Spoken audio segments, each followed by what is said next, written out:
고요한 폭풍의 서막, 이른 새벽 한기가 스며드는 대저택의 복도를 따라 발소리가 울렸다. 리곤 후 대한민국의 모든 이들이 이름만 들어도 고개를 숙이는 대기업 한성그룹의 둘째 아들. 그러나 지금 그의 발걸음은 권력이나 부의 상징인 회장실이 아닌 오래된 책 냄새가 배어있는 서재로 향하고 있었다. 그는 몇 년 전 갑작스럽게 모든 경영권을 포기하고 그룹을 떠난 후 세상 사람들에게는 잊힌 존재가 되었다. 명문 로펌의 엘리트 변호사로 새 삶을 시작했지만 여전히 그의 존재는 재벌가의 그림자 속에 가려져 있었다. 대저택의 공기는 차갑고 무거웠다. 마치 금으로 된 감옥처럼 화려함 속에 갇힌 쓸쓸함이 그를 감쌌다. 고누가 서재 문을 조용히 열었다. 낡은 가죽 소파에 앉아 창밖을 물끄러미 바라보는 이는 그의 어머니 김민자 여사였다. 젊은 시절부터 한성그룹의 안주인으로서 모든 것을 희생하며 살아온 그녀의 얼굴에는 깊은 주름과 함께 형언할 수 없는 슬픔이 드리워져 있었다. 그녀의 눈빛은 마치 먼 곳을 바라보는 듯 공허했다. 고누는 조용히 다가가 어머니의 옆에 앉았다. 따뜻한 차 한 잔을 건네자 그녀의 손이 미세하게 떨렸다. 어머니 또 밤을 새우셨습니까? 고누의 목소리는 부드러웠지만 그 속에 담긴 걱정은 숨길 수 없었다. 민자 여사는 고누를 바라보며 희미하게 미소 지었다. 네가 여길 찾아올 줄은 몰랐구나. 바쁘다던데. 바빠도 어머니를 찾아뵙는 것은 당연한 도리입니다. 고누는 어머니의 손을 잡았다. 차갑고 메마른 손이었다. 이 손으로 평생을 한성그룹의 영광을 위해 희생하고 가정을 지켜왔을 텐데 이제 그 손에는 온기조차 남아있지 않았다. 고누는 가슴이 미어지는 것 같았다. 그들의 대화는 짧았지만 그 속에 담긴 감정은 깊었다. 고누는 어머니의 건강을 염려했지만 민자 여사는 애써 괜찮은 척했다. 그러나 그의 눈에 비친 어머니의 모습은 이미 많은 것을 말해주고 있었다. 텅 빈 눈빛, 앙상한 손, 그리고 깊어진 슬픔. 그것은 단순한 노환이 아니었다. 고누는 대저택을 나서는 길 복도에서 형수인 박수진을 마주쳤다. 그녀는 화려한 드레스와 값비싼 보석으로 치장하고 있었지만 그녀의 눈빛은 차가운 얼음처럼 냉정하고 오만했다. 그녀는 고누를 훑어보며 비웃음을 흘렸다. 어머, 도련님, 오랜만이에요. 어머니 방에서 나오시는 길인가요? 세상 떠난 사람처럼 그렇게 홀로 다니시더니 이제야 가족 생각이 나셨나 봐요. 그녀의 말은 가시처럼 날카로웠다. 고누는 아무런 표정 변화 없이 그녀를 응시했다. 형수님, 어머니께 신경 좀 써주십시오. 건강이 많이 안 좋으십니다. 박수진은 코웃음을 쳤다. 도련님께서 쓸데없는 걱정까지 하실 필요 없어요. 알아서 잘 모시고 있으니까. 그리고 저희 집안일에 신경 끄세요. 도련님은 이미 이 집안 사람이 아니잖아요. 그녀의 말투는 비꼬는 듯했고 고누는 더 이상 말을 섞고 싶지 않았다. 그는 조용히 고개를 숙이고 돌아섰다. 박수진은 그런 고누의 뒷모습을 보며 경멸하는 표정을 지었다. 그녀의 머릿속에는 오직 재산과 권력에 대한 욕심만이 가득했다. 시어머니인 민자 여사는 그녀의 눈에 그저 거추장스러운 존재일 뿐이었다. 그날 저녁 대저택에는 저녁 식사를 준비하는 요란한 소리가 울렸다. 한성그룹의 회장인 이 회장과 그의 장남이자 후계자인 이태호 그리고 그의 아내인 박수진이 한자리에 모였다. 민자 여사는 식사 자리에 나오지 않았다. 박수진은 그 점을 꼬집어 이 회장에게 불평을 늘어놓았다. 아버님, 어머님께서는 또 식사를 거르셨어요. 아무리 저희가 신경 써도 저렇게 혼자만 고고하신 척하시니 저도 답답해요. 저희한테 불만이 있으신 건지 대체 무슨 심보인지 모르겠어요. 이 회장은 무뚝뚝한 표정으로 숟가락을 내려놓았다. 이제 나이가 드셔서 기력이 쇠한 것이겠지. 그만하고 밥이나 먹어라. 태호는 고누와는 달리 아버지의 말에 순종적인 태도를 보였다. 그러나 그의 눈빛에는 권력에 대한 야망과 함께 어머니에 대한 무관심이 서려 있었다. 식사가 끝난 후 박수진은 거실에서 고누의 전화를 받았다. 고누는 어머니의 상태에 대해 다시 한번 물었지만 박수진은 성가시다는 듯 전화를 끊어버렸다. 그녀는 거실 한쪽에 놓인 고누의 사진을 보며 이를 갈았다. 감히 이 집안을 떠난 주제에 아직도 기웃거리다니. 내가 누군지 똑똑히 보여줘야겠어. 그녀의 머릿속에는 고누에 대한 증오와 함께 시어머니인 민자 여사를 완전히 무시하고 길들이려는 악랄한 계획이 떠올랐다. 그녀는 술에 취한 듯 비틀거리며 민자 여사의 방으로 향했다. 어머님, 제가 드릴 말씀이 있습니다. 저를 이렇게 무시하시면 안 되죠. 민자 여사는 조용히 앉아 그녀를 바라보았다. 무슨 일이냐? 조용히 말해라. 조용히요. 제가 조용히 말하면 어머님께서 제 말을 들으실 건가요? 아니잖아요. 평생을 저희를 무시하고 멸시하셨잖아요. 박수진은 억누르고 있던 분노를 폭발시키며 민자 여사를 향해 소리쳤다. 그녀는 이성을 잃은 듯 민자 여사의 뺨을 때렸다. 탁 하는 소리가 방 안을 가득 채웠다. 민자 여사는 충격에 아무 말도 하지 못하고 뺨을 감싸 쥐었다. 박수진은 여기서 멈추지 않고 계속해서 민자 여사를 향해 폭언을 퍼부었다.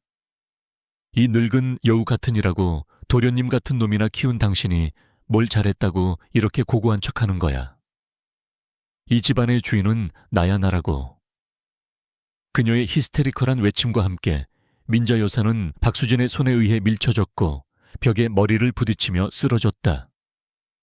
쿵결하는 소리와 함께 민자 여사의 몸은 미동도 없이 축 늘어졌다.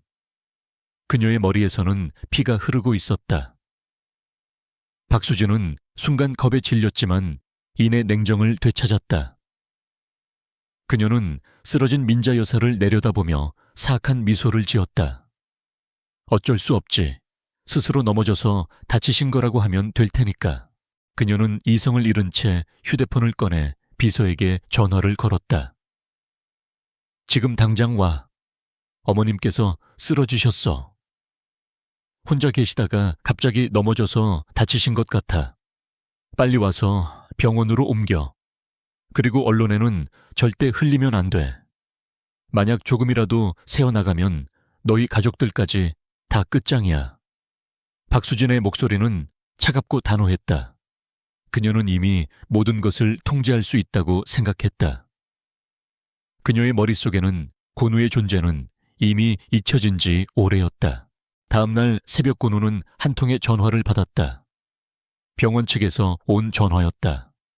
어머니께서 쓰러지셨다는 소식이었다. 고누는 심장이 쿵하고 내려앉는 것을 느꼈다. 그는 한 걸음에 병원으로 달려갔다. 병실에는 이미 형 태호와 형수 박수진이 와 있었다. 그들은 침통한 표정을 지으며 고누에게 말했다. 어머니께서 갑자기 쓰러지셨다. 아마도 나이가 드셔서 기력이 쇠한 것이겠지. 박수진은 마치 아무 일도 없었다는 듯이 연기했다.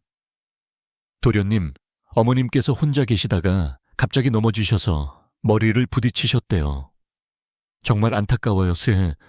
고누는 그들의 말에 아무런 대꾸도 하지 않았다. 그는 침대에 누워있는 어머니를 바라보았다. 그녀의 얼굴은 창백했고 머리에는 붕대가 감겨 있었다. 고누는 어머니의 손을 잡았다. 여전히 차가운 손이었다. 고누는 어머니의 얼굴에 새겨진 미세한 상처들을 발견했다. 넘어지면서 생긴 상처라고 하기에는 너무나도 명확한 손자국이 남아있었다. 고누는 의심을 품기 시작했다. 그는 태호와 박수진을 바라보았다. 그들의 표정에는 죄책감 대신 무표정한 냉소만이 가득했다. 고누는 직감적으로 알 수 있었다. 이것은 단순한 사고가 아니었다. 고누의 눈빛은 차갑게 가라앉았다. 그의 마음속에서는 고요했던 폭풍이 서서히 불어오고 있었다. 이 모든 것을 밝혀내고 어머니의 억울함을 풀어주겠다는 굳은 결심이 그의 마음속에 자리 잡았다. 거짓의 그늘 아래 병원 특실의 차가운 공기 속에서 고누는 어머니의 손을 놓지 못했다. 그녀의 창백한 피부와 깊게 팬 주름은 그가 떠나온 세월 동안 그녀가 겪었을 고독과 고통의 흔적이었다. 어머니의 이마에 감긴 붕대 아래로 보이는 작은 멍자국은 박수진의 손자국과 너무나도 비슷했다. 고누는 무거운 침묵 속에서 진실을 파헤치겠다는 결심을 더욱 굳혔다. 어머니께서 갑자기 기력을 잃으신 것 같아요. 밤낮으로 저희 때문에 마음고생을 많이 하셨거든요. 태우는 고누의 옆에 서서 위선적인 목소리로 말했다. 그의 눈빛은 흔들림이 없었지만 고누는 그 속에 숨겨진 냉정함을 읽어낼 수 있었다. 형님 어머니는 평소에 건강하셨습니다. 갑자기 쓰러지실 이유가 없습니다. 고누의 목소리는 차분했지만 그 속에는 단단한 의지가 담겨 있었다. 박수진은 고누의 말을 끊고 나섰다. 도련님, 제가 직접 어머님을 모셨어요. 아침 식사도 직접 챙겨드리고 매일 밤 문안 인사도 드렸다고요. 그런데 갑자기 혼자 계시다가 쓰러지신 걸 저보고 어떻게 하라는 거예요? 고누는 박수진을 똑바로 응시했다. 그녀의 눈동자 속에서 순간적으로 스쳐 지나가는 불안감을 놓치지 않았다. 형수님, 어머니께서 넘어지셨다고요. 그런데 왜 손자국이 이마에 남아 있습니까? 고누의 날카로운 질문에 박수진의 얼굴은 굳어졌고 태호는 고누의 팔을 잡아 끌었다. 고누 쓸데없는 소리 하지 마라. 형수한테 무리하게 굴지 말고. 어머니는 그냥 노안으로 쓰러지신 거야. 의사도 그렇게 진단했어. 고누는 의사를 찾아갔다. 주치의는 한성그룹의 전폭적인 지원을 받는 병원의 원장으로 이 회장과 친분이 깊은 인물이었다. 그는 고누에게 어머니의 상태가 노안에 의한 일시적 쇼크라고 단정적으로 설명했다. 어르신, 이 나이대에는 충분히 있을 수 있는 일입니다. 머리 부위에 멍자국은 넘어지면서 부딪힌 것으로 보입니다. 특별한 외상은 없고 당분간 절대 안정이 필요합니다. 고누는 의사의 말을 신뢰할 수 없었다. 그의 눈빛은 무언가를 감추고 있었고 고누의 질문에는 기계적인 답변만 돌아왔다. 고누는 조용히 병원 복도를 걸어 나왔다. 그는 이미 이 병원 전체가 한성그룹의 영향력 아래에 있다는 것을 직감했다. 진실은 이 병원 안에서는 결코 드러나지 않을 터였다. 그날 밤 고누는 과거 한성그룹에서 자신을 보좌했던 비서실의 직원 전구진을 찾아갔다. 우진은 고누가 그룹을 떠난 후 태호에게 충성을 다하며 실세로 자리 잡은 인물이었다. 고누는 그를 만나기 위해 굳이 비공식적인 장소를 택했다. 허름한 뒷골목의 포장마차. 그곳은 한성그룹의 화려한 이미지와는 전혀 다른 곳이었다. 고누는 우진에게 어머니의 상황을 설명했다. 우진아, 솔직하게 말해줘. 어머니께 무슨 일이 있었던 건지. 우진은 고개를 숙인 채 술잔만 만지작거렸다.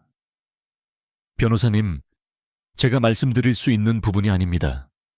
그의 목소리에는 두려움과 함께 죄책감이 섞여 있었다. 고누는 우진의 어깨를 잡았다. 우진아, 너는 내 사람이었다. 나는 네가 어떤 사람인지 안다. 진실을 말해줘.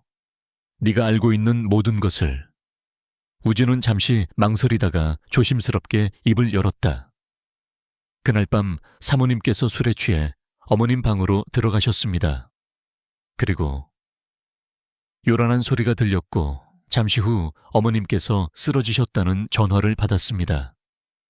제가 현장에 도착했을 때 사모님께서는 어머님께서 혼자 넘어져서 다치셨다고 하셨습니다. 그리고 증거 인멸을 지시했습니다. 우진의 고백에 고누의 주먹은 분노로 떨렸다. 그는 이미 예상했던 사실이었지만 직접 듣는 것과는 또 달랐다. 그 증거 인멸이라는 게 뭐야? 고누의 목소리는 낮게 깔렸다. 어머님 방에 있던 폐쇄회로 TV가 전부 지워졌습니다. 그리고 그날 밤 어머님 방 주변을 지키던 경호원들은 전부 다른 부서로 발령받았습니다. 사모님께서는 어떠한 흔적도 남기지 않으려고 하셨습니다. 고누는 우진의 말에 깊은 분노를 느꼈다. 그들은 어머니의 존엄성을 짓밟았을 뿐만 아니라 그 사실을 숨기기 위해 온갖 수단과 방법을 동원하고 있었다. 다음 날 고누는 어머니의 사건을 단순한 폭행 사건으로 치부할 수 없다는 것을 깨달았다. 그는 사건의 배후에 숨겨진 더 큰 그림을 보기 시작했다. 박수진의 오만함과 태호의 무관심은 한성그룹 내부의 부패와 깊은 관련이 있을 것이라고 직감했다. 그는 이 사건을 개인적인 복수가 아닌 거대한 불의에 맞서는 공의의 싸움으로 정의했다. 고누는 자신의 법률 사무소로 돌아와 사건을 정리하기 시작했다. 그는 어머니의 담당 의사병원 관계자 그리고 대저택의 직원들을 조사하기 시작했다. 그러나 한성그룹의 견고한 벽은 쉽게 허물어지지 않았다. 모든 증인들은 입을 다물었고 어떤 정보도 얻어낼 수 없었다. 고누는 자신의 힘만으로는 역부족이라는 것을 깨달았다. 그는 자신의 편이 되어줄 사람을 찾아야 했다. 고누는 과거 한성그룹의 비리 수사를 담당했던 검사 김지현을 떠올렸다. 그녀는 권력에 굴하지 않는 강직한 성품으로 정재계의 소문이 자자한 인물이었다.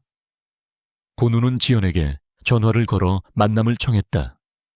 지현은 고누의 이야기를 듣고 깊은 관심을 보였다.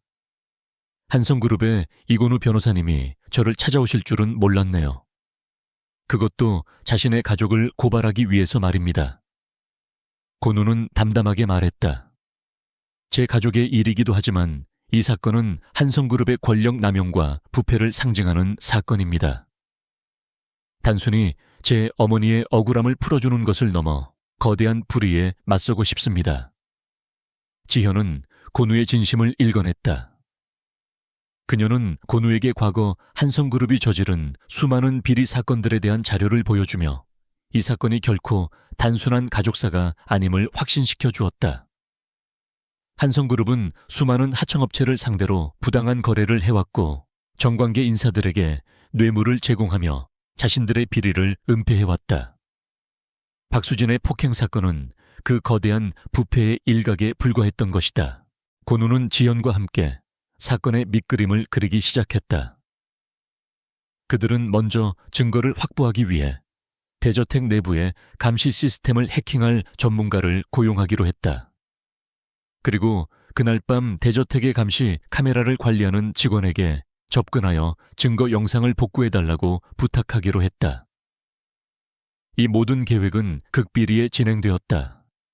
고누는 태호와 박수진이 자신을 예의주시하고 있다는 것을 알고 있었기 때문에 그들의 시선을 피하기 위해 모든 행동을 조심스럽게 했다. 태호와 박수진은 고누가 어머니의 사건에 대해 깊이 파고들고 있다는 사실을 눈치채고 고누의 움직임을 감시하기 시작했다. 그들은 고누의 전화 통화를 도청하고 그의 주변 인물들을 협박하며 고누를 압박했다. 그러나 고누는 이미 그들의 모든 움직임을 예상하고 있었다. 그는 마치 거미줄에 걸린 먹이를 기다리는 거미처럼 조용히 때를 기다리고 있었다. 고누는 태후에게 전화를 걸어 일부러 어머니의 사건에 대한 자신의 분노를 표출했다. 형님 어머니는 반드시 진실을 밝혀야 합니다. 저는 이대로 넘어가지 않을 겁니다. 태호는 고누의 전화에 피식 웃었다. 고누 너는 여전히 철이 없구나. 현실을 좀 깨달아. 너는 이미 이 집안의 사람이 아니야. 쓸데없는 짓 하다가 너까지 다치게 될 거야. 경고하는데 이쯤에서 그만둬. 고누는 그의 경고를 무시했다. 오히려 그의 말은 고누의 결심을 더욱 굳건하게 만들었다. 그는 자신의 삶을 포기하고 떠나온 과거를 후회하지 않았다. 어머니의 억울함을 풀어주고 거대한 불의에 맞서는 것이야말로 그가 진정으로 원했던 삶의 방향이었다. 잊혀진 장기말의 방역, 이태호와의 통화가 끝난 직후 건우는 이 싸움이 단순한 어머니의 복수가 아닌 한성그룹 전체를 상대로 한 전면전이 될 것임을 직감했다. 오만과 특권의식에 사로잡힌 태호와 박수진에게 건우는 더 이상 실패한 변호사가 아니라 자신들의 권력을 위협하는 존재였다. 그의 모든 행동은 이제 철저히 계산되어야만 했다. 감시와 조작의 그물망을 뚫고 나가기 위해서는 그들의 생각보다 한 수 앞서야 했다. 건우는 로펌의 조용한 사무실로 돌아왔다. 이곳은 그가 유일하게 안심하고 보호받는 공간이었다. 그는 낡은 노트북을 꺼내들고 과거에 자신이 비밀리에 복사해두었던 한성그룹의 데이터들을 분석하기 시작했다. 그룹에 있을 당시 그는 언젠가 이 자료들이 필요할지 모른다는 막연한 예감으로 회사의 중요한 재무 기록과 계약서들을 몰래 저장해두었다. 그 예감은 지금 현실이 되어 그에게 돌아왔다. 그는 그룹의 보안 시스템을 해킹해줄 전문적인 IT 전문가를 물색했다. 수소문 끝에 그는 섀도우라는 별명을 가진 해커를 찾아냈다. 섀도우는 뛰어난 실력을 가졌지만 범죄와는 거리가 먼 인물이었다. 건우는 그녀에게 연락을 취했고 그녀는 건우의 신원을 절대 발설하지 않는다는 조건으로 그를 돕겠다고 했다. 건우는 그녀의 조건을 받아들였다. 그날 밤 건우는 섀도우와 한적한 카페에서 만났다. 섀도우는 수수한 옷차림을 하고 있었지만 그녀의 눈빛은 날카롭고 흔들림이 없었다. 건우는 그녀에게 한성그룹의 보안 시스템에 대한 정보가 담긴 USB를 건넸다. 어머니가 폭행당한 날 삭제된 영상들을 복구해 주십시오. 섀도우는 건우의 제안을 받아들였고 며칠 내로 결과를 보내주겠다고 약속했다. 건우는 그녀의 진지하고 전문적인 태도에 깊은 신뢰를 느꼈다. 그녀는 돈이 아닌 정의를 위해 일하는 사람이었다. 섀도우의 연락을 기다리는 동안 건우는 한성그룹의 금융거래를 비밀리에 조사하기 시작했다. 그는 그룹의 해외 투자와 일부 자회사에 대한 의심스러운 거래들을 발견했다. 이 거래들은 모두 박수진과 그룹의 고위 임원들 명의로 이루어졌지만 실제로는 검은 돈을 숨기기 위한 위장 거래였다. 건우는 이 정보를 이용해 태호와 박수진을 압박하기로 결심했다. 어머니 폭행 사건뿐만 아니라 그들이 저지른 다른 범죄들에 대해서도 책임을 묻고 싶었다. 법의 심판뿐만 아니라 대중의 심판 또한 받게 하고 싶었다. 하지만 태호와 박수진은 만만찮은 상대였다.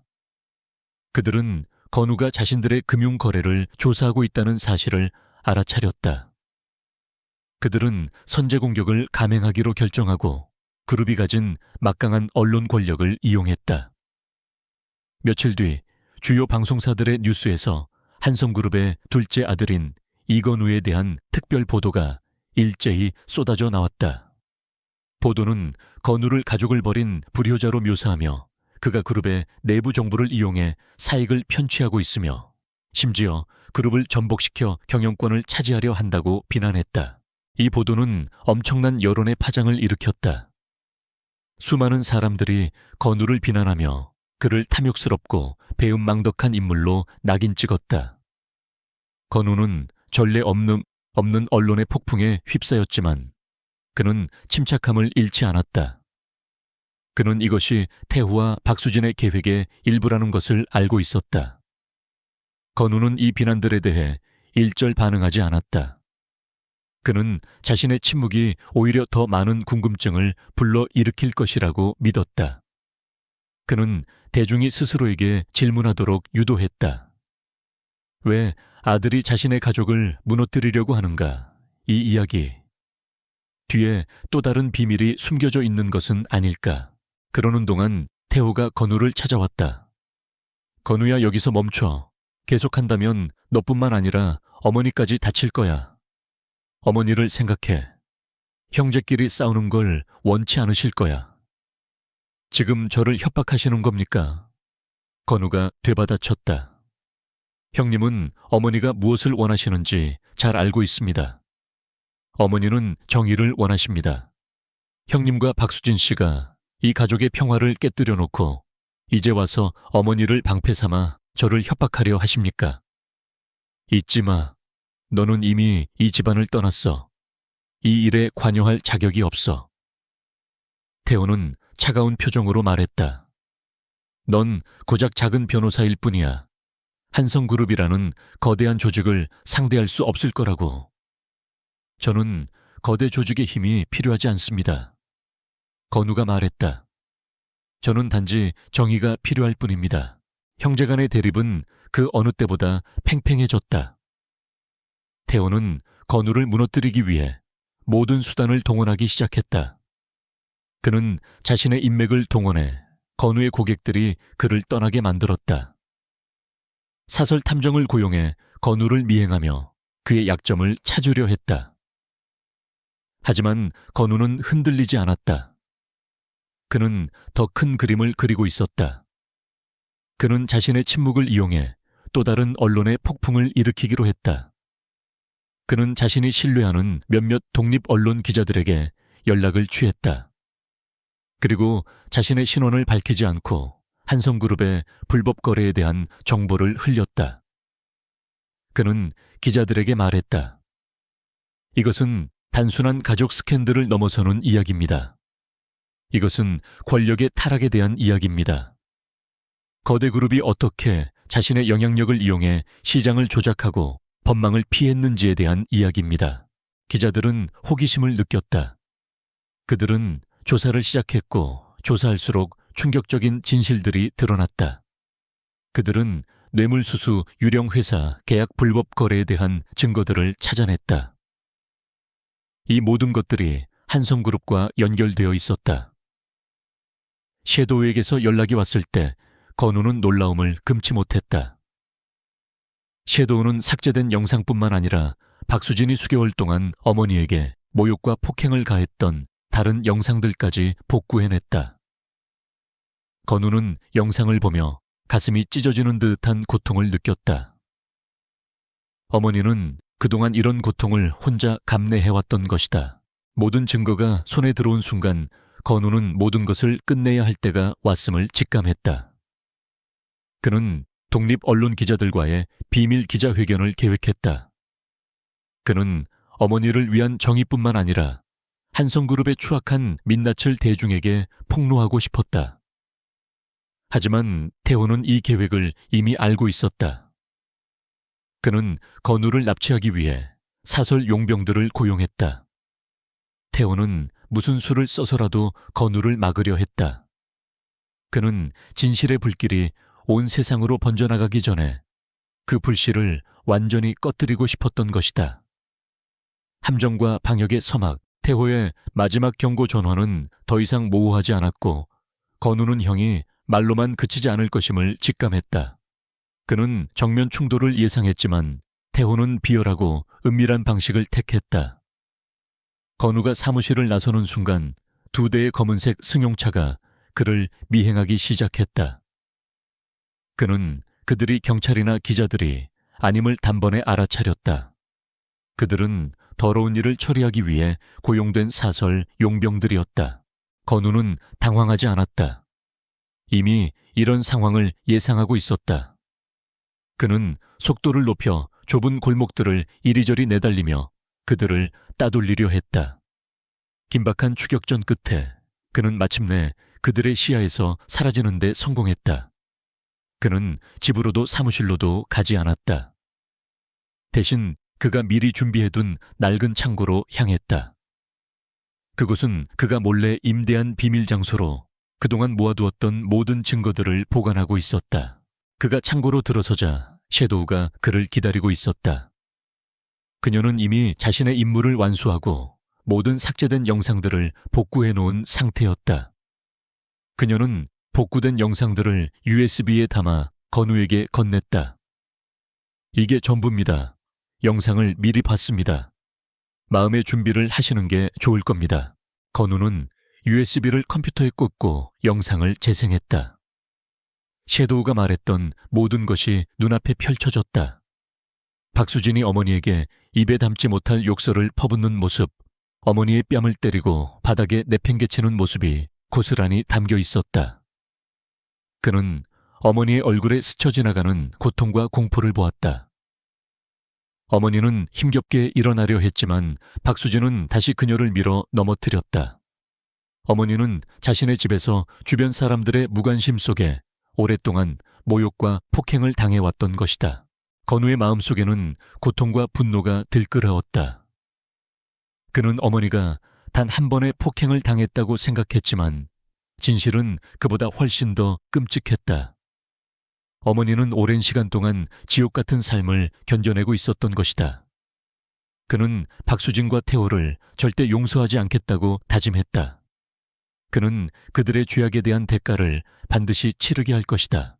건우는 이 증거들을 단순히 박수진을 고소하는 데만 사용하지 않기로 결심했다. 그는 모든 진실을 세상에 폭로할 것이다. 권력과 돈으로 자신들의 죄악을 덮으려 했던 한성그룹 가족의 추악한 민낯을 온 세상에 보여줄 것이다. 그는 독립 언론 기자들에게 전화를 걸어 어머니 폭행 사건에 대한 결정적인 증거를 확보했다고 알렸다. 그는 다음날 비밀리에 아움노아 회견을 열겠다고 말하며 그들에게 취재 준비를 하라고 당부했다. 하지만 건우는 자신이 미행당하고 있다는 사실을 알지 못했다. 태호는 그의 은신처를 찾아냈고 그를 납치하기 위해 용병들을 보냈다. 건우가 기자회견을 준비하고 있을 때 검은 옷을 입은 남자들이 창고로 들이닥쳤다. 건우는 재빠르게 몸을 피했다. 그는 자신의 민첩성과 지혜를 이용해 납치범들을 피해 도망쳤다. 그는 인근 숲으로 뛰어들어 간신히 그들을 따돌리는 데 성공했다. 그러나 그는 상처를 입었다. 손목에 깊은 베인 상처를 입었고 피를 흘리고 있었다. 그는 납치범들과의 싸움에서 부상을 당했던 것이다. 안전한 곳에 도착하자 그는 옛 친구인 의사에게 전화를 걸었다. 그 의사는 한성그룹 병원에서 일했었지만 부조리에 맞서다 해고된 인물이었다. 의사는 비밀리에 그를 찾아와 그의 상처를 치료해 주었다. 의사는 즉시 병원으로 가야 한다고 말했지만 건우는 거절했다. 그는 자신의 위치를 태호에게 노출시키고 싶지 않았다. 건우는 포기하지 않기로 결심했다. 그는 태호와 박수진에게 승리를 내어주지 않을 것이다. 그는 휴대폰을 꺼내 섀도우에게 메시지를 보냈다. 메시지는 단 한 단어였다. 방송. 이 메시지는 그들이 미리 약속한 암호였다. 섀도우는 메시지를 받자마자 건우가 공격당했음을 직감했다. 그녀는 즉시 복구해둔 영상들을 건우가 미리 지정해둔 독립 언론 기자들에게 보냈다. 그녀는 건우의 모든 지시를 따랐다. 영상이 방송되자 대한민국 전체가 충격에 빠졌다. 모든 사람들이 한성그룹의 며느리 박수진이 시어머니를 모욕하고 폭행하는 장면을 보았다. 그들은 그녀의 잔인함과 오만함을 보았다. 그리고 한 노모의 무력함을 보았다. 기자들은 한성그룹에 대한 추가적인 조사를 시작했다. 그들은 건우가 제공했던 불법 거래 뇌물 수수, 그리고 다른 범죄들에 대한 증거들을 찾아냈다. 한성그룹은 전례 없는 언론의 폭풍에 직면했다. 그룹의 주가는 폭락했고 투자자들은 자금을 회수하기 시작했다. 태호와 박수진은 영상을 보고 격분했다. 그들은 건우가 판을 뒤집었다는 것을 깨달았다. 그들은 패배했다는 것을 알았다. 태호는 건우에게 전화를 걸었지만 건우는 받지 않았다. 그는 휴대폰을 꺼버렸다. 건우는 진실을 세상에 드러내는데 성공했다. 그는 자신의 지혜와 용기를 이용해 권력과 돈으로 죄악을 덮으려 했던 이들을 무너뜨렸다. 그는 어머니를 위한 정의를 되찾았다. 세상이 뒤집힌 한마디. 한성그룹 본사 1층. 로비 평소에는 정제되고 고요한 분위기를 자랑하던 곳이 이날만큼은 거대한 폭풍의 눈처럼 혼란스러웠다. 수많은 기자들이 몰려들어 이태호 사장을 기다리고 있었고 그들의 눈빛은 한성그룹에 대한 적개심으로 가득 차 있었다. 이들은 어젯밤부터 온라인을 뜨겁게 달구고 있는 며느리 폭행 동영상의 진실을 캐내기 위해 모인 맹수들이었다. 박수진의 잔인한 모습이 담긴 영상은 이미 수백만 조회수를 기록하며 전 국민적인 공분을 사고 있었다. 이태호는 굳은 표정으로 로비에 들어섰다. 그는 기자들의 질문 공세에 시달리며 겨우 연단에 올랐다. 그의 옆에는 평소처럼 화려한 모습의 박수진이 서 있었다. 그러나 그녀의 얼굴에는 핏기가 사라져 있었고 흔들리는 눈빛은 공포와 불안을 감추지 못했다. 태호는 미리 준비한 보도자료를 읽기 시작했다. 며칠 전 저희 어머니께서 노환으로 인해 쓰러지셨습니다. 이 과정에서 며느리인 박수진 여사와의 사소한 언쟁이 있었고 그 장면이 오해를 불러일으킬 소지가 있었던 것 같습니다.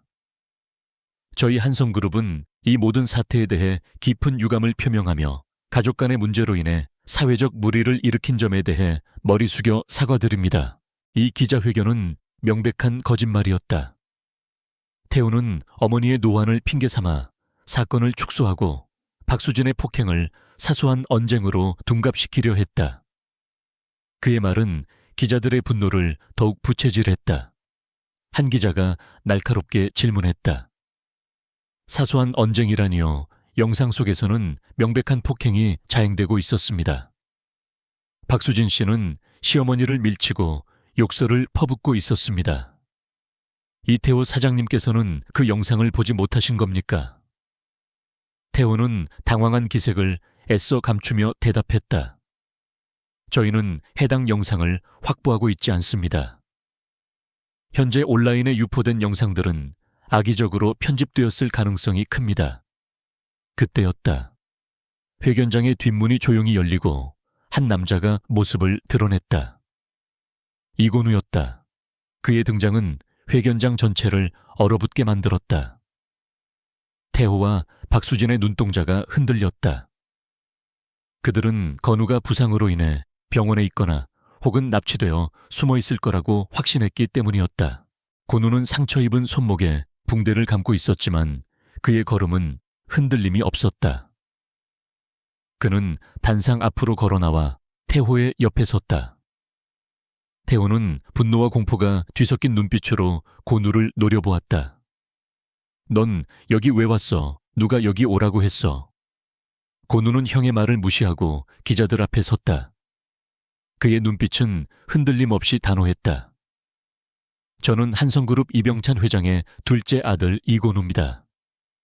그는 잠시 숨을 고른 뒤 모두의 예상을 뒤엎는 한마디를 내뱉었다. 이 모든 것이 저희 어머니께서 꾸미신 일입니다. 회견장 전체가 순간적으로 정지했다. 기자들은 건우의 발언에 충격을 받았다. 태호와 박수진은 어리둥절한 표정을 지었다. 그들은 건우가 자신들을 변호해 주는 것이라고 착각했다. 박수진은 희미한 미소를 지으며 안도의 한숨을 내쉬었다. 건우는 그들의 착각을 무시한 채 냉철하게 말을 이어나갔다. 어머니께서는 수십 년간 이 집안의 안주인으로 한성그룹의 명예를 지키기 위해 모든 것을 희생해 오셨습니다. 하지만 그 뒤에 숨겨진 진실은 오직 소수의 사람만이 알고 있습니다. 바로 한성그룹의 경영권 승계를 둘러싼 암투와 부패입니다. 건우의 발언은 기자회견장을 다시 한번 충격에 빠뜨렸다. 기자들의 웅성거림은 더욱 커졌다. 어머니께서는 최근 몇 년간 형님과 형수님이 저지른 불법적인 비자금 조성과 뇌물수수 그리고 하청업체 갑질을 모두 알고 계셨습니다. 하지만 가족의 명예를 위해 모든 것을 감내해 오셨습니다. 하지만 이제 더는 참으실 수 없었던 것입니다. 건우는 휴대폰을 꺼내 한 기자에게 건넸다. 그 휴대폰에는 어머니가 남긴 음성 녹음 파일이 들어있었다. 어머니는 자신의 목소리로 아들 태호와 며느리 박수진의 비리를 폭로하고 있었다. 건우야, 나는 너를 믿는다. 나는 이 모든 것을 용서할 수 없다. 그들이 나의 존엄을 짓밟았을 뿐만 아니라 이 사회의 정의를 짓밟고 있기 때문이다. 나는 나의 모든 재산을 사회에 환원하고 그들이 저지른 모든 죄악을 고발하겠다. 어머니의 목소리가 회견장을 가득 채우자 태호와 박수진의 얼굴은 핏기 하나 없이 하얗게 질렸다. 그들은 건우가 자신들의 비리까지 모두 알고 있을 거라고는 상상조차 하지 못했던 것이다. 그 순간 건우는 미리 준비해둔 USB를 꺼내들었다. 여러분, 이 안에 있는 것은 저희 형님과 형수님이 저지른 모든 불법적인 거래와 비자금 조성에 대한 증거 자료입니다. 그리고 저의 어머니께서 며느리에게 폭행을 당하는 장면이 담긴 영상입니다. 어머니께서 이 모든 것을 스스로 꾸미셨다고 말씀드린 이유는 어머니께서 자신의 희생을 통해 저희 가족의 죄악을 드러내고 사회적 정의를 실현하고자 하셨기 때문입니다. 건우의 말은 모두를 경악하게 만들었다. 어머니의 희생을 통해 한성그룹의 추악한 민낯을 드러내려는 그의 전략은 너무나도 기발하고 충격적이었다. 기자들은 일제히 카메라 플래시를 터뜨리며 그를 향해 질문을 쏟아냈다. 어머니께서는 지금 어디 계십니까? 박수진 씨에 대한 고소장을 제출하셨습니까?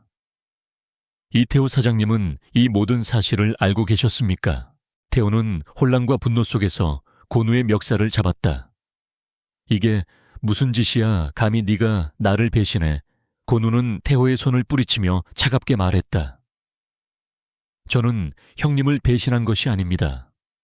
저는 단지 진실을 말했을 뿐입니다. 형님과 형수님이 저지른 죄악에 대한 대가를 치를 시간이 온 것입니다. 그 순간 검찰 수사관들이 회견장에 들이닥쳤다. 그들은 건우의 신고를 받고 출동한 것이었다. 박수진 씨, 당신을 시어머니 폭행 및 상해 혐의로 긴급 체포합니다. 이태호 씨. 당신을 불법 비자금 조성 및 배임 혐의로 체포합니다. 박수진은 비명을 지르며 저항했지만 수사관들은 그녀의 손목에 수갑을 채웠다. 태호는 망연자실한 표정으로 끌려나갔다. 그의 눈빛에는 권력과 오만함이 사라진 공허한 패배감만이 가득했다. 건우의 한마디가 단순한 말이 아닌 거대한 불의를 뒤집는 거대한 파장을 일으킨 순간이었다. 세상이 뒤집혔다. 무너지는 제국, 한성그룹 본사 로비에서 벌어진 기자회견은 실시간으로 전국에 생중계되었다. 이건우의 충격적인 폭로와 함께 이태호, 박수진 부부가 현장에서 체포되는 모습은 대한민국의 모든 사람들에게 깊은 충격과 경악을 안겨주었다. 수십 년간 견고한 성처럼 군림했던 한성그룹의 명성에 금이 가기 시작한 순간이었다. 주식시장은 곧바로 반응했다. 한성그룹의 주가는 폭락했고 연관된 모든 계열사들의 주가도 덩달아 곤두박질쳤다. 박수진은 수사관들에게 끌려가면서도 끝까지 저항하며 비명을 질렀다. 내가 누군지 알아. 이 손 놔 이태호. 당신 뭐 하는 거야? 나 좀 구해주어. 하지만 태호는 그녀의 절규를 들을 겨를이 없었다. 그는 자신의 손목에 채워진 차가운 수갑을 멍하니 바라볼 뿐이었다. 그는 자신이 평생을 바쳐 쌓아온 모든 것이 한순간에 무너져 내리는 것을 깨달았다. 그의 눈빛에는 오만함 대신 절망과 공허함만이 가득했다. 건우는 그들을 담담하게 바라보았다. 그의 표정에는 분노나 복수심 대신 차분한 슬픔과 해방감이 섞여 있었다. 그는 이 모든 것이 형과 형수가 자초한 일임을 알고 있었다. 그들은 권력과 욕망에 눈이 멀어 가족의 존엄과 인간의 도리를 모두 저버렸다. 건우는 곧바로 병원으로 향했다. 어머니 김민자 여사는 특실에서 회복하고 있었다. 그녀의 눈은 이미 기자회견 소식을 통해 모든 것을 알고 있었다. 아들이 자신을 지키기 위해 어떤 희생을 감수했는지, 그리고 어떤 전략으로 거대한 제국을 무너뜨렸는지. 건우가 병실 문을 열자 민자 여사는 눈물을 흘렸다. 건우야, 내 아들아. 건우는 어머니의 손을 잡고 무릎을 꿇었다. 어머니, 이제 모든 것이 끝났습니다. 더 이상 그들의 그림자 속에서 고통받지 않으셔도 됩니다. 민자 여사는 건우의 손을 꼭 잡았다. 그녀의 손은 이제 더 이상 차갑지 않았다. 아들의 따뜻한 천이 그녀의 마음까지 녹여주는 듯했다. 나는 네가 이런 일을 꾸미고 있다는 것을 알면서도 모른 척했다. 네가 혹여나 다칠까봐 두려웠지만 너는 나의 예상을 뛰어넘었구나. 내 아들, 네가 정말 자랑스럽다. 건우는 어머니를 위해 준비해온 서류를 건넸다. 그것은 한성그룹의 모든 지분을 사회에 환원하겠다는 내용의 법적 서류였다. 어머니는 건우의 뜻을 존중하며 서류에 서명했다. 그녀는 이미 재산이나 명예가 자신의 삶에 더 이상 의미가 없다는 것을 깨달았다. 그녀는 아들의 용기와 정의를 통해 진정한 자유를 얻게 된 것이다. 한편 검찰의 한성그룹 수사는 급물살을 탔다. 이태호와 박수진의 체포 소식과 함께 건우가 제공한 결정적인 증거들은 한성그룹의 어두운 비밀들을 하나둘씩 드러내기 시작했다. 불법 비자금 조성 정치권, 로비 하청업체 착취, 그리고 은폐된 수많은 비리들이 연이어 터져나왔다. 과거 한성그룹의 비리 수사를 맡았던 김지현 검사는 이 사건의 수사를 직접 지휘하며 정의로운 칼날을 휘둘렀다. 과거 한성그룹의 압력에 굴복해 입을 다물었던 증인들도 용기를 내어 진실을 증언하기 시작했다. 한성그룹의 부패에 염증을 느꼈던 직원들은 익명의 제보를 통해 추가적인 증거들을 제공했다. 한성그룹이라는 거대한 제국은 내부로부터 무너져 내리고 있었다. 이태호는 구치소에 갇힌 채 아버지인 이병찬 회장을 찾았다. 아버지, 제발 저 좀 꺼내주세요. 이대로 무너지면 안 됩니다. 한성그룹은 저의 것입니다. 하지만 이 회장은 태호의 애원을 냉정하게 외면했다. 그는 오직 그룹의 몰락을 막기 위한 방안만을 생각하고 있었다. 이미 모든 것이 끝났다. 끝났다. 너는 더 이상 나의 아들이 아니다. 네가 저지른 죄는 네가 감당해야 한다. 나는 이 한성그룹을 지키기 위해 모든 것을 걸 것이다. 이 회장은 그룹의 몰락을 막기 위해 건우를 회유하려 했다. 그는 변호사를 통해 건우에게 막대한 금액의 합의금을 제시하며 수사를 중단해달라고 부탁했다. 그러나 건우는 단호하게 거절했다. 이 싸움은 돈으로 해결될 수 있는 문제가 아닙니다. 아버지께서는 아직도 이 사건의 본질을 깨닫지 못하고 계십니다. 이것은 돈과 권력이 아닌 정의와 도리에 관한 문제입니다. 이 회장은 건우의 단호한 태도에 절망했다. 그는 아들을 잃고 명예와 권력을 모두 잃었다. 그에게 남은 것은 오직 자신의 욕망과 타락으로 인해 무너져 내린 제국의 폐허뿐이었다. 박수진은 시어머니 폭행 혐의로 구속 수사를 받게 되었고 이태호는 불법 비자금 조성과 배임 혐의로 구속되었다. 그들의 재판은 전 국민적인 관심 속에서 진행되었다. 재판 과정에서 박수진은 자신의 죄를 부인하며 변명으로 일관했지만 건우가 제출한 영상 증거와 증인들의 증언으로 인해 더 이상 빠져나갈 구멍은 없었다. 태호 역시 자신의 죄를 인정할 수밖에 없었다. 재판이 끝난 후 박수진과 이태호는 징역형을 선고받았다. 한성그룹은 해체 수순을 밟게 되었고 이병찬 회장은 모든 재산을 사회에 환원하고 경영 일선에서 물러났다.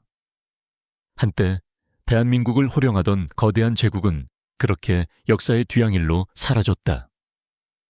새로운 시작의 서막, 한성그룹의 몰락은 한국 사회에 거대한 파장을 일으켰다. 전 국민이 지켜보는 가운데 권력과 부패의 민낯이 드러났고 정의가 승리하는 모습을 보았다. 이 사건은 단순히 재벌가의 스캔들을 넘어 우리 사회의 불의에 대한 경종을 울리는 계기가 되었다. 이병찬 회장은 모든 것을 잃고 쓸쓸하게 경영 일선에서 물러났다. 그의 막대한 재산은 사회에 환원되었고 이태호와 박수진은 교도소에서 그들의 죄를 뉘우치게 되었다. 한때 대한민국의 경제를 쥐락펴락하던 거대한 제국은 그렇게 역사의 뒤양일로 사라졌다. 사건이 마무리된 후 언론은 이곤우를 정의로운 재벌 2세라 칭하며 그에게 끊임없는 관심을 쏟았다. 그를 한성그룹의 새로운 리더로 추대하려는 움직임도 있었지만 곤우는 모든 제안을 단호하게 거절했다. 그는 이미 자신의 길이 재벌의 길과는 다르다는 것을 알고 있었다. 그는 어머니의 손을 잡고 조용히 병원을 나섰다. 민자 여사는 사건 이후 놀라울 정도로 건강을 되찾았다. 그녀의 얼굴에는 더 이상 슬픔이나 고통의 흔적이 없었다. 아들의 용기와 헌신 덕분에 그녀는 오랜 고통에서 벗어나 비로소 진정한 평화를 얻게 된 것이다. 곤우는 어머니와 함께 서울을 떠나 한적한 시골 마을에 작은 집을 얻었다. 그곳에서 그는 어머니와 함께 평범하지만 진실된 삶을 시작했다. 매일 아침 어머니와 함께 산책을 하고 저녁에는 따뜻한 차를 마시며 이야기를 나누었다. 그것이 그가 평생을 꿈꾸던 삶이었다. 어느 날 곤우의 법률사무소로 한 통의 전화가 걸려왔다. 발신자는 과거 한성그룹의 하청업체 사장이었다. 그는 한성그룹의 불공정 거래로 인해 모든 것을 잃었지만 곤우가 용기를 내어 정의를 실현하는 것을 보고 희망을 얻었다고 말했다. 그는 곤우에게 자신과 같은 피해자들을 도와달라고 부탁했다. 곤우는 그 전화를 받고 깊은 생각에 잠겼다. 그는 자신이 가진 지식과 능력이 단순히 개인적인 복수나 가족의 명예회복을 위한 것이 아님을 깨달았다. 그는 자신의 힘으로 불의에 맞서고 약자들의 편에 서서 그들의 목소리가 되어주는 것이야말로 자신이 진정으로 해야 할 일이라고 생각했다. 곤우는 변호사 사무소를 확장하고 한성정의재단을 설립했다. 재단은 한성그룹의 불공정 거래와 부패로 인해 피해를 입은 사람들을 돕기 위한 법률 지원을 제공했다. 곤우는 재단을 통해 수많은 피해자들에게 희망을 전하고 그들의 잃어버린 삶을 되찾아주는 데 기여했다. 그는 더 이상 재벌가의 둘째 아들이 아닌 정의로운 변호사 이곤우로 불리게 되었다. 그의 이름은 힘없는 사람들의 희망이 되었다. 민자 여사는 아들의 새로운 삶을 지켜보며 행복해했다. 곤우야, 너는 정말 훌륭한 아들이구나. 너의 아버지와 형은 권력과 돈에 눈이 멀어 사람의 도리를 잊었지만 너는 정의와 양심을 지켰구나. 네가 자랑스럽다. 곤우는 어머니의 따뜻한 말에 미소 지었다. 어머니, 제가 잘한 것이 아닙니다. 어머니께서 저에게 용기를 주셨고 제가 가야 할 길을 보여주셨습니다. 저는 단지 어머니의 가르침을 따랐을 뿐입니다. 이야기는 그렇게 끝이 났다. 거대한 제국의 몰락과 함께 한 가족의 비극은 한 남자의 정의로운 삶의 시작이 되었다. 이곤우는 권력을 버리고 정의를 택했으며 그 선택은 그에게 진정한 행복과 의미 있는 삶을 가져다 주었다. 그의 이야기는 앞으로도 오랫동안 사람들의 가슴속에 남아 불의에 맞서는 용기와 희망을 전해줄 것이다.